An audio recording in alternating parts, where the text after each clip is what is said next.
सैटी films present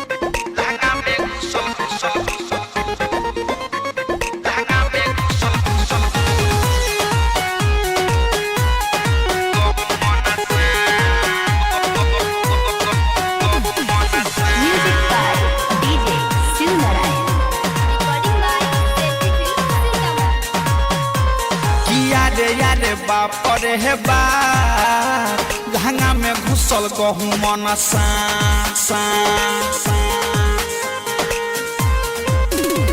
किया रे यार बाप रे हे बा लहंगा में घुसल गहूं मन सा लहगटा डर देह करे थर थर एकरा देखिए के भइल बाटे माथा खरा किया रे यार बाप रे हे बा लहंगा में घुसल गहूं मन सा किया रे यार बाप रे हे बा लहंगा में घुसल गहूं मन सा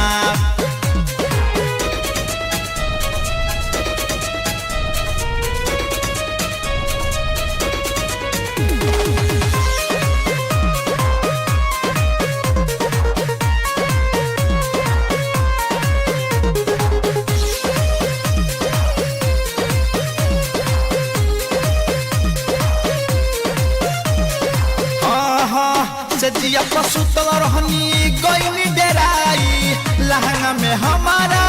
गईल समाई रे सखी सजिया पसुतल रहनी गईनी डेराई लहंगा में हमारा गईल समाई मोटे लो में बरका रहे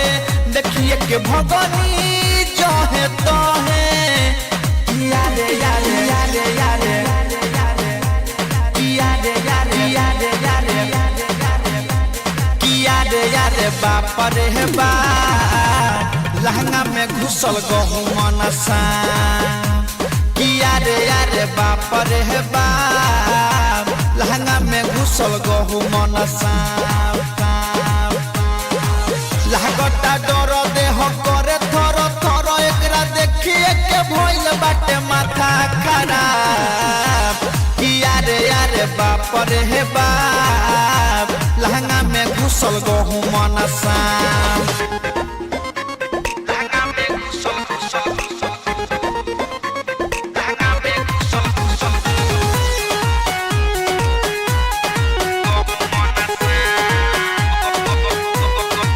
Music by DJ Shiv Narayan.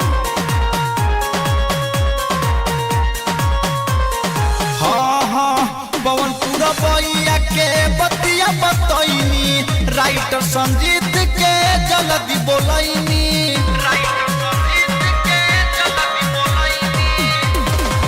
पवन पूरा बइया के बतिया बतैनी राइटर संजीत के जल्दी बोलैनी